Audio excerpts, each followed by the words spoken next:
Última aulinha aqui sobre o volume 1. Muito emocionado estou mais uma vez. Vamos fazer a correção dessa última tarefa. Claro que eu vou querer revisar essa matéria de empuxo antes de uma prova, né? Não vamos fazer a prova depois de ter esquecido tudo. Mas uma das matérias que cai na primeira prova do segundo trimestre é empuxo, com certeza. E claro, aí complementamos com o volume 2, um pouquinho de temperatura, termologia. Entenderemos um pouquinho melhor sobre as escalas termométricas, como é que se mede a temperatura de um corpo, quais são as escalas possíveis, o que é temperatura, nós veremos já na sequência. Mas antes vamos finalizar essa historinha de empuxo, lembrando que empuxo é uma força vertical, atuando sempre de baixo para cima, que atua em um corpo que está mergulhado em um fluido. Esta força tem um módulo igual ao peso do líquido deslocado. Então, se eu desloco 5 kg de fluido, a força é equivalente a 5 kg força. Se eu desloco 1 milhão de quilos de fluido, a força que vai empurrar para cima é equivalente a 1 milhão de quilos. Certo? Então, se um navio de escola desloca 1 kg d'água, uma força de 1 kg empurra ele para cima. Se ele desloca 1000 kg de água, 1000 kg de força vão empurrar ele para cima. Então essa foi a grande sacada do Arquimedes. Arquimedes percebeu e filosofando concluiu que quando um corpo está mergulhado em um líquido, este sofre a ação de uma força vertical para cima. Esta força tem um módulo do peso do líquido deslocado. É isso. Então é óbvio que o que importa é a parte afundada do objeto. A parte que foi afundada, ou seja, a parte que deslocou algum líquido. Não posso deixar de comentar que nesse sábado eu cheguei a ver, não vi todo o programa, ainda não consegui ver todo o programa, um programa que tem, acho que é na Discovery ou no History, não é? No History Channel. É o primeiro computador do mundo, é o nome do programa. Se vocês puderem ver, vejam, porque ele é absurdo. Acharam um mecanismo, eu já comentei com vocês rapidamente sobre o mecanismo de Anticítera. Um mecanismozinho relativamente pequeno encontrado nas águas de Anticítera, que estudando historicamente eles viram que era um mecanismo aparentemente fabricado por Arquimedes em 300 a.C., o mesmo das polias móveis, ou mesmo do empuxo. O que era impressionante é que não se supunha que naquela época os gregos antigos tinham tamanha tecnologia e conhecimento de mecanismos. Esse mecanismo de Anticítera, ele era composto de mais de 50 engrenagens. E o que eles ficaram espantados é que as engrenagens tinham um número de dentes meio bizarro. Uma das engrenagens tinha 223 dentes, que é um número primo. Outra engrenagem tinha 57 dentes, outra 41 dentes. E elas estavam conectadas de um jeito que eles não conseguiam inicialmente explicar o porquê daquilo. Foram estudando, chegaram à conclusão então de como é que o mecanismo era formado. Tiveram uma ideia. E como eu já disse a vocês, o mecanismo ele informava a posição dos planetas, Sol, Terra, Lua, mais os planetas, Marte, Vênus. Na época eram conhecidos Marte, Vênus, Mercúrio, Terra, óbvio, e o quinto planeta que ele descreve, eu não lembro o nome. E o mais incrível, aí foram tentar investigar por que uma engrenagem tem 223 dentes, Por que essa engrenagem tem esse número de dentes? E depois de meses pesquisando, eles perceberam que na antiguidade, os povos já sabiam que se ocorre um eclipse lunar de um certo tipo, parcial, daqui a 223 meses ele vai ocorrer de novo. Se ocorre um eclipse solar total, daqui a 223 meses ele ocorre de novo. E a galera então que passou séculos observando os fenômenos naturais e anotando isso, deu margem para que estudiosos depois conseguissem formar esse mecanismo, então, chamado de mecanismo de Anticítera. Por isso que a cada dia estamos reescrevendo a história do mundo, Se achava que os gregos tinham uma certa tecnologia naquela época e hoje sabemos que eles tinham muito mais tecnologia do que nós já podíamos imaginar. Uma das provas disso é o mecanismo de Anticítera, obra desse safado do Arquimedes. 300 anos antes de Cristo. Se puderem ver, vejam que é um programa vale a pena assistir. Bom, galerinha, nós trabalhamos com empuxo, que é igual a massa específica do líquido, gravidade do local, aceleração da gravidade. É isso, É certo? Dentro do fluido, parabéns, eu entendi. O que importa é isso, Depois da nossa discussão, da nossa revisão, eu queria que a galera tivesse consciência que esse volume não é o volume do corpo todo, é o volume debaixo do fluido, né? O volume mergulhado, submerso. Densidade, que é a mesma ideia de massa específica, só que densidade vale para tudo, massa específica era para substâncias. Pressão, força sobre área, e vimos que a partir dessa ideia nós desenvolvemos o teorema de Stevin. Pressão no fundo é igual a pressão na superfície, mais μ vezes G vezes H, que é a pressão gerada pela coluna de líquido. Essas matérias estão todas interligadas, embora o nosso foco agora seja um empuxo. Vamos ver como é que ficou essa página 59. 1. A figura abaixo mostra um objeto cuja massa é de 400 kg, totalmente submerso em água. Entenda a figura como uma fotografia que registrou um instante. Posteriormente será analisado se o objeto afunda, fica parado ou sobe e flutua. Considere volume igual a 0,5 metros cúbicos, G igual a 10 metros por segundo ao quadrado, o ρ da água, que a gente chama de μ, né, 1 grama por centímetro cúbico, que é igual a 1 kg, aliás, 1 vezes 10 na 3 kg por metro cúbico. Essa relação de grama por centímetro cúbico, quilograma, metro cúbico, já foi explorada várias vezes. Calcule o valor do empuxo que atua sobre o objeto. Tá tranquilo, afinal, empuxo é μ vezes G vezes V. O μ é o μ da água, 10 na 3, ou 1 vezes 10 na 3, gravidade 10. E qual é o volume do objeto? 0,5. Empuxo é igual a 10.000 vezes 0,5, 5.000 newtons. Não podia ser mais fácil, não podia ser mais fácil. Calcule o valor do peso do objeto. Peso é m vezes g, calculamos há muitos anos peso de objetos. A massa do objeto falava que era 400 quilos, é isso? Vezes 10. O peso do objeto, 4.000 newtons. Ah, já consigo concluir que ele vai ter uma aceleração para cima, né? Já que a força resultante é vertical para cima, a aceleração é vertical para cima. Legal, dá para saber que ele vai flutuar. Comparando os valores do peso e do empuxo, conclui-se que o corpo sobe, desce ou fica em equilíbrio. Ou o corpo sobe.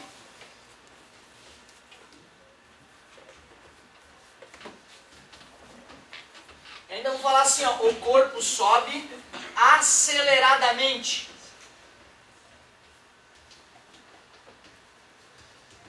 Pois a força resultante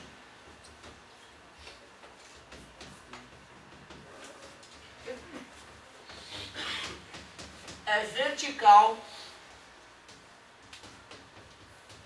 de cima para baixo. De baixo para cima, né?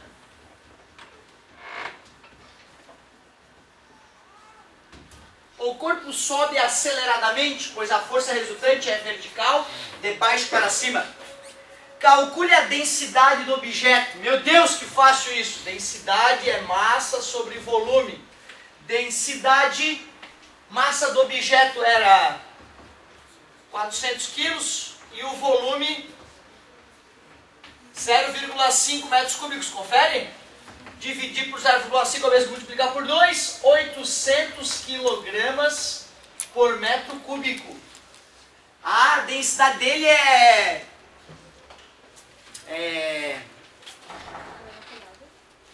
menor que a da água, né? Por isso que ele flutua, né? Concordam? Essa é a ideia. Comparando os valores das densidades do corpo e do fluido, ó, tá ali, ó, a água. Qual deles apresenta a maior densidade? O fluido. Por isso que ele estava tendendo a flutuar, né, meus amigos? F. Pelos itens D, E e F, pode-se concluir que corpos menos densos que o fluido onde estão submersos afundam, sobem ou ficam em equilíbrio? Claro. Os corpos menos densos que os fluidos sobem. Pronto. O correto é responder bonitinho ali. Show de bola. Então estava bem tranquilo, né? Só para a gente se familiarizar com essa ideia de empuxo, mostrar que é a relação entre peso e empuxo que vai determinar se o corpo flutua ou não. E a gente pode, em vez de calcular o peso e o empuxo, observar a densidade do fluido e do corpo e concluir de maneira mais rápida se ele vai flutuar ou não. Mas tu vê, né? Antes nós simplesmente te falávamos de densidade, já que tu não conhecia o empuxo. Hoje nós estamos te contando a verdade. te contando que depende da força, das forças envolvidas na situação para decidir se o cara afunda ou não afunda. Questão 2, ainda na página 59. Deixa eu botar aqui. Volume 1, página 59.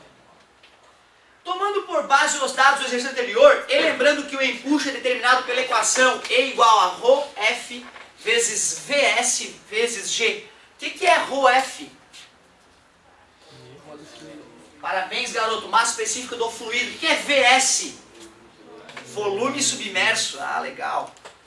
Atenda às solicitações a seguir.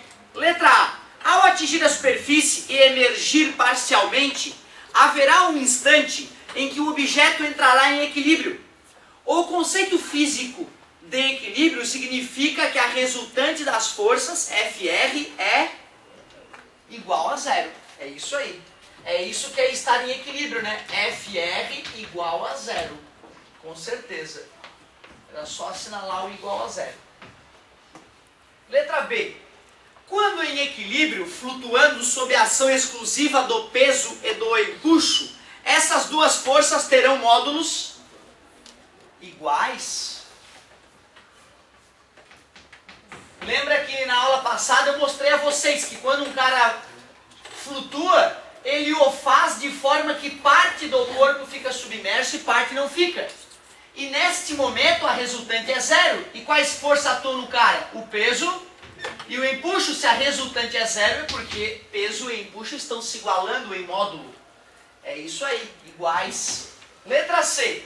Lembrando que o peso do objeto em questão é de 4.000 newtons, qual deve ser o valor do empuxo? É na hora que ele for para a superfície e ficar em equilíbrio, o peso vai ficar igual ao empuxo. O peso tem que ser igual, o peso é 4.000 newtons, né? Então o empuxo terá que ficar igual a 4.000 newtons. Na verdade, a maneira como ele te guia pelo exercício meio que te obriga a tirar a conclusão certa, né? Essa é a beleza desse exercício. Ele vai te obrigando, te mostrando que se tu raciocinar certo, tu vai conseguindo tirar tuas conclusões. Letra D. Considerando o valor do empuxo, determine o volume submerso do objeto na situação de equilíbrio, flutuando na superfície do líquido. Então vamos ver o que ocorre nessa situação aqui. O empuxo é igual a μ vezes G vezes V, ou ρ no livro, né? Sem problema. O empuxo é 4.000. O μ da água é 10 na 3, que é 1.000. A gravidade é 10. Pronto, vou calcular o volume. Esse 10.000 está multiplicando, passa. Dividir por 10.000 é pegar a vírgula e jogar 4 casinhas para a esquerda. 1, 2, 3, 4. 0,4 metros cúbicos. Ah, legal, já que o corpo tinha 0,5 metros cúbicos de volume, se 0,4 fica debaixo d'água, 0,1 metros cúbicos ficam para cima da água. Legal. Letra E. Lembrando que esse volume é o volume submerso, né, meus amigos? O volume total do corpo eu acabei de falar. Ali está. Letra E. Qual relação entre volume submerso e seu volume total? Para obter este resultado, divida o volume submerso pelo seu volume total. O cara até disse como é que faz, né?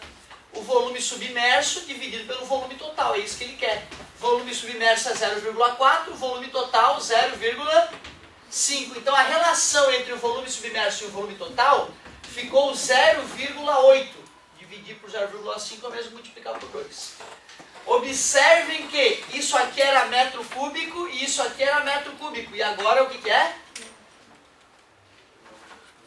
Não tem unidade, né? É adimensional, porque eliminou a unidade. Então, é que nem densidade relativa, né? Não existe unidade para isso. Qual o significado do item acima em termos percentuais?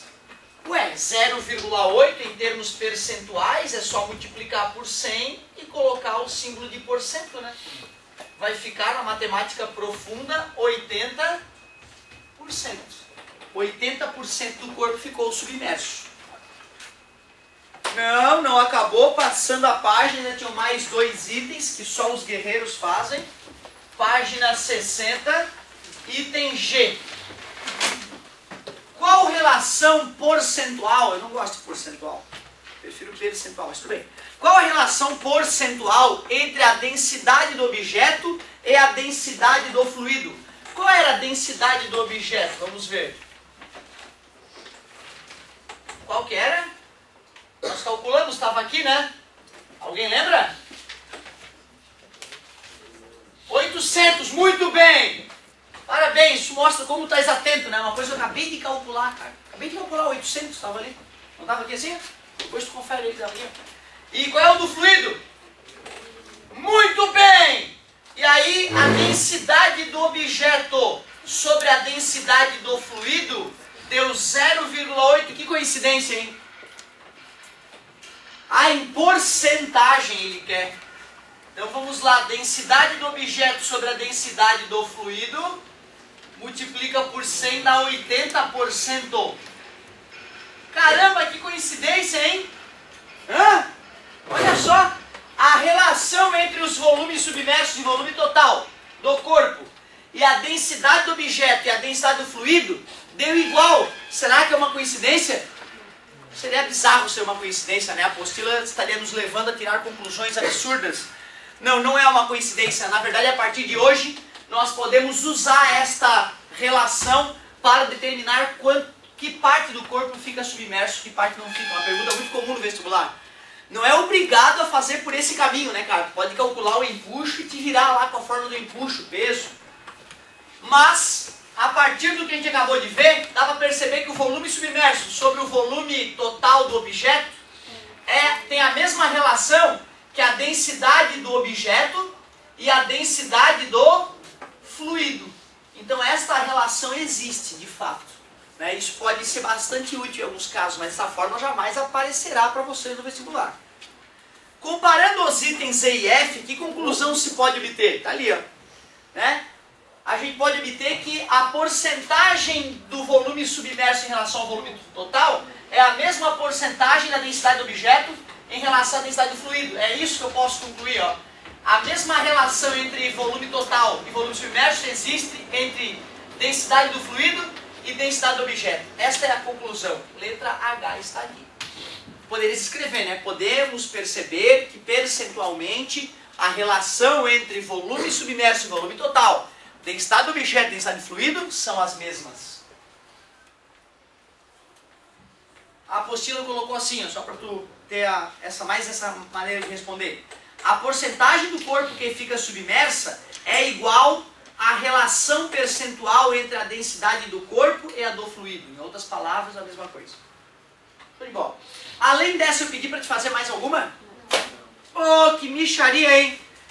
Ó, já pra gente então fechar com chave de ouro, vamos fazer mais uma ali. Olha que bonita, olha que bonita. Vamos tentar fazer aquela da página 63, o exercício 4 e 5, ó. Vamos fazer o 4 e 5 da página 63 e aí vamos mudar de áreas. Vai preferir essa nova matéria, bem legal essa nova matéria. Mas vamos lá, rapidinho, só para acordar aí com tudo. Página 63, exercício 4 e 5.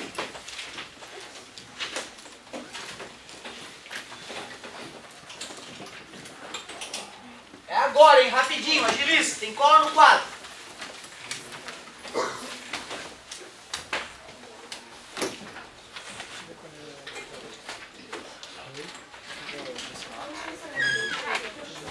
Pode sentar com alguém. Quem não tem apostila, dá uma sentadinha com um colega ali pra fazer rapidinho. Só tem que ser ágil. 3 minutos eu começo a fazer a 4.